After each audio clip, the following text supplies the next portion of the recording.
This is section 8.1, perimeter. Okay, so the first thing that we're going to start off with here is we are going to do the activity that is on page 452.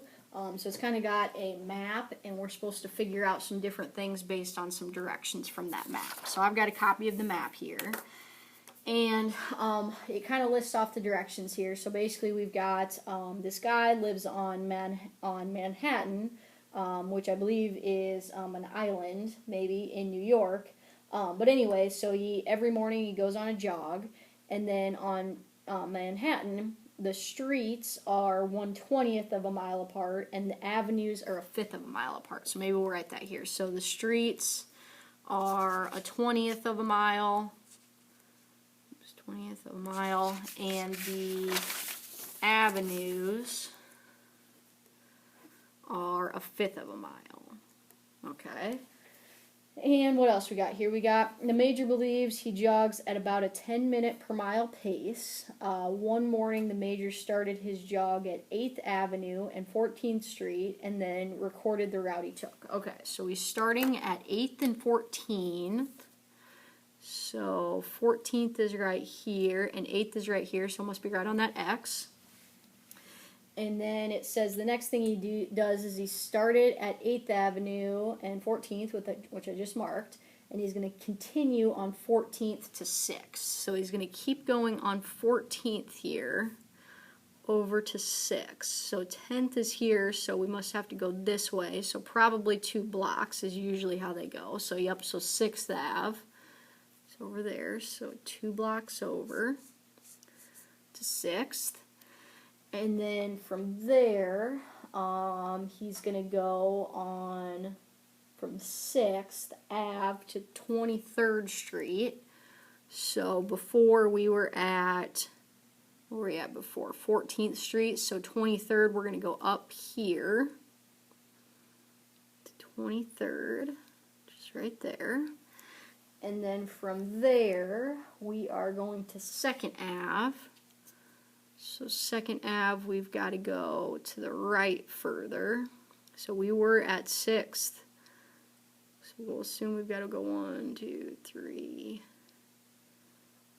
4 blocks over there. So I believe that 2nd is going here all the way right there. Okay. And then after 2nd, we're going to go up to 34th Street. So follow this up here to 34th. And then from 34th, we are going to 8th Ave. So all the way back across here then. So 34th is that one. All the way back across, and then 8th was that one that we were originally starting at the corner of that, and then we're going back to where we started. So back to that spot right there. Okay, so the first thing that they want to know is what kind of shape did the major's route create? Okay, so if we're trying to figure out a shape here, we're basically counting the number of sides. So we've got 1, 2, 3, 4, 5, 6 sides, so it must be a hexagon. So even though it doesn't look like our traditional hexagon, it does have 6 sides, so that's a hexagon. And then the next thing we've got to figure out is how far did he jog? Okay, so we've got to use, now that we know a 1/20th of a mile is how long our streets are, and then, or for each block, and then a 1/5 of a mile is how long the blocks are for the avenues. Okay, so let's first figure out here what we've got for blocks. So it looks like from here, from 8th to 6th, that's got to be, I'll do this in a different color here, that's got to be 2 blocks. And then here I think we were going from like 14th to 23rd or something like that. That is 9 blocks in there. And then here we went from 6th to 2nd, so that would be 4 blocks. And then we were, what were we at before? 23rd up to 34th, which is 11 blocks. And then we were on 2nd Ave, and we were going back to 8th Ave, so that would be 6 blocks. And then we were 34th back to 14th, so that would be 20 blocks. Okay, so now what makes this one a little bit tricky here is we're not just gonna, because we're gonna do perimeter here, so we're not just gonna add up all of those numbers. What we actually have to do is we actually have to figure out their mileage based on these fractions here. So every time it's a street, we have to take a 20th of that, and then every time it's an avenue, we have to take a 5th of that. So we're basically gonna figure out the perimeter of this hexagon, but we've got to do some conversions before we can add those numbers together. So for the first one there, the 2, that would be, so that is going this way, so I believe those are our avenues. So those are our avenues, so basically we're going to take that times a 5th. It might be easier to turn a 5th into a fraction, so let me get out of this here.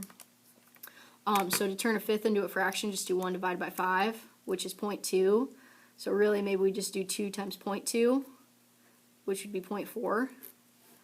So that would be our first measurement there. And then for our, so these are our avenues, 2 was an avenue. And then our next one's going kind of, if you think about it like this, like north and south here, those are our streets. So those are a 20th, so 20th as a fraction would be 1 divided by 20. So 0.05. So this time now I've got 9, so this is a street one. I've got 9 blocks there, but now I'm going to take it times 0.05 because that's what my 1/20th is. 0.05, 1/5 is 0.2. So if I do that out, it would be 0.45. And then I am back to avenues for the 4. So 4 blocks in the avenue, which is the 0.2. So 4 times 0.2 would be 0.8. And then my next one would be streets, and I've got 11.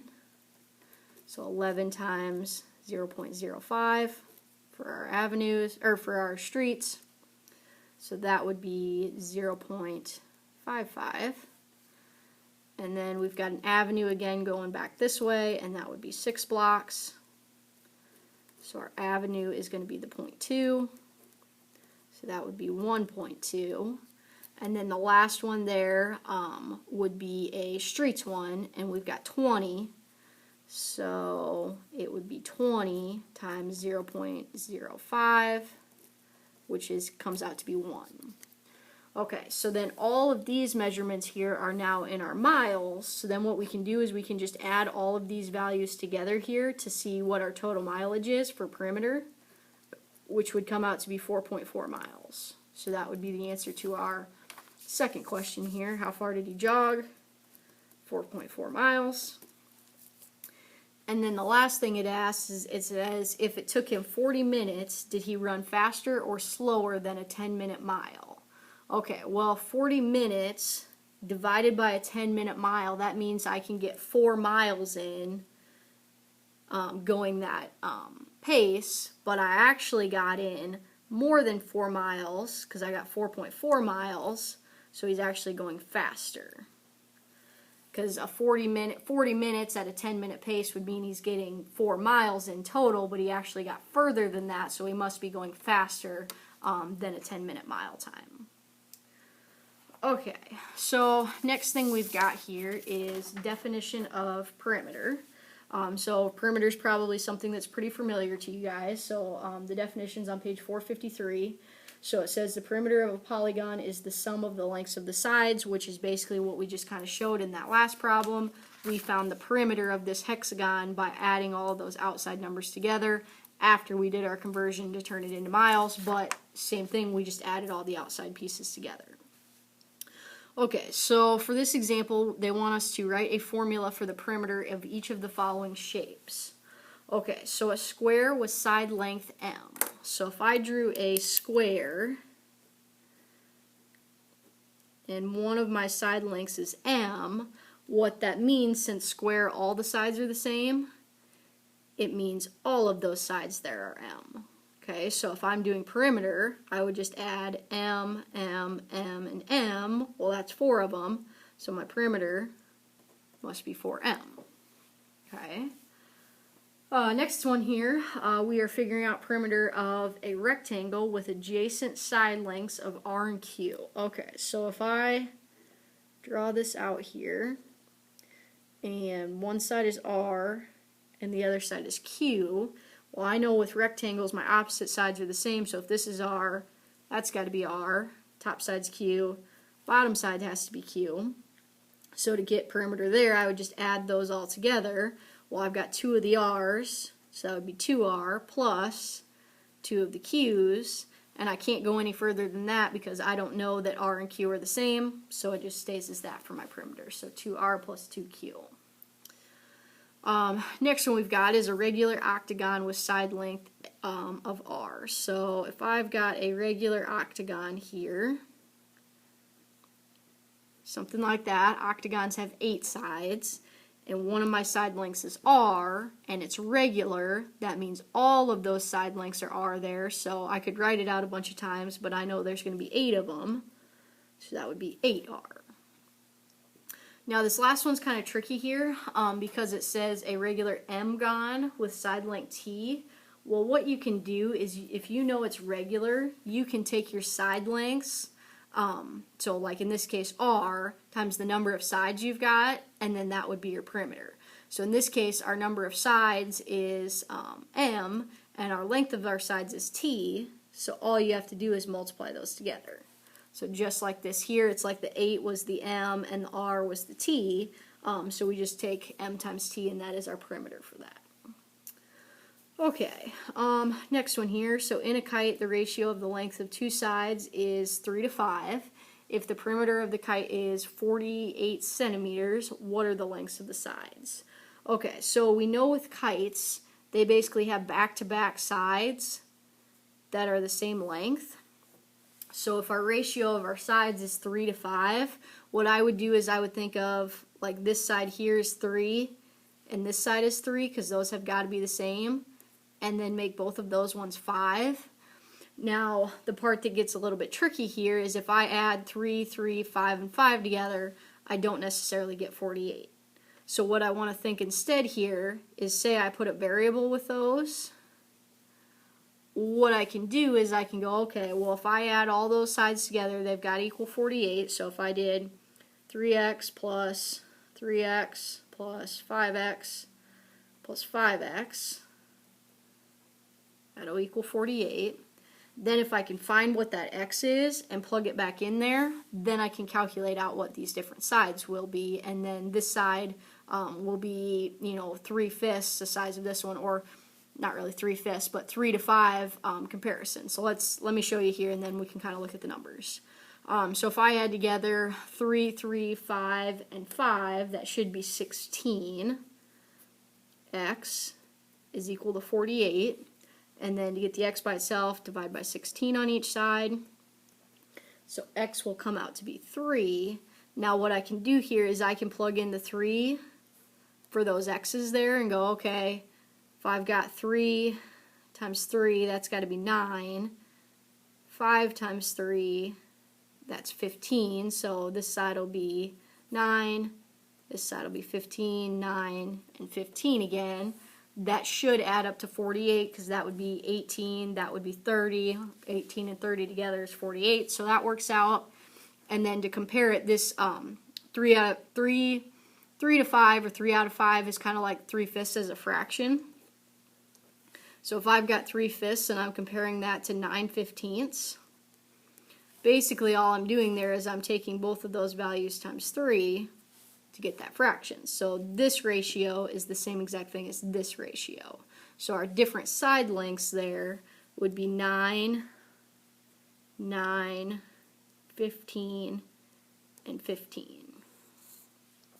And you can put centimeters with each of those if you'd like. Okay, next thing here. Alright, so we got a picture, suppose n plots of land, and then each is an isosceles triangle with legs A and base B, and they're all paired up next to each other, so they're sharing a fence. And then it says a fence is to be built to surround and separate the plots. How long of a fence is needed? Okay, so all of these lines here are going to be fence, and what we've got to do is we've got to figure out how much fence we're going to need for a certain number of plots. So like one plot add all those sides together, so each of those plots is a triangle. And then 2 plots, you're adding on an extra one there, but you've still got to have your fencing across the middle here to separate it. I don't know if they got animals in it or what they've got, but you've got to have fences all the way around those. So what we're going to do is we're going to try to figure out a pattern here. So if I've got one plot, that looks like I've got A plus B, because that's where I would put fence, so I just add all those together. So A plus A is 2A plus B. Okay, now if I add on another triangle, so now I'm looking at an A there and a B there. Now I've got 1, 2, 3 A's to add together and 2 B's. And if I add a third plot, that would be this triangle here, so I'd have another A and a B there, so now I've got 4 of the A's and 3 of the B's. And then if I add my fourth plot on there, B there, A there, so now I've got 1, 2, 3, 4, 5 A's and 4 B's. Okay, so now what I need to do is I need to figure this out for n number of plots. So I'm trying to just, figure this out, how many, maybe how much I can afford of plots to put up with the amount of fencing I've got, or, something along those lines. So what I need to do here is I need to figure out how much fence I'm going to need for n plots, and I've got to figure out what my pattern is here. So it looks like each time we're adding an A and we're adding a B, but our original one looks like it's got an extra A compared to the B. So what I'm going to do here is I'm going to start with my B because that's the easy one here. So however many my number of plots were, I had the same amount of B's for that. So like here I had 1 plot, 1 B, 2 plots, 2 B's, 3 plots, 3, and so on. And we get that because each of those is going to have its own base. Okay, so it would just be N times B. So our number of plots that we don't know yet, maybe it's 10, maybe it's 50, times B. Now our A is slightly different here because it is always 1 bigger than this one here. So how you write that is you take your number of plots plus 1, and then take that times your A. Okay, so like all of these here, it's your number of plots. So like 1 plot plus 1 gives us the 2, 2 plots plus 1 gives us the 3, 3 plots plus 1 gives us the 4, and so on there. And the reason that happens is because each time you go along here, your original triangle has 2, but then when you get to your third one of your fences for A is already built in, so you don't need to add 2 each time, you just add 1 extra one, but you had to start with your original fence there because you didn't have one that it was kind of sharing with. So you have to start with 1, and then each time you add a new one, you just have to add 1 extra side of fence because 1 is already built in. Okay, so that is it for the notes. So you've got page 454, 1 to 7 all, and 10 to 18 even.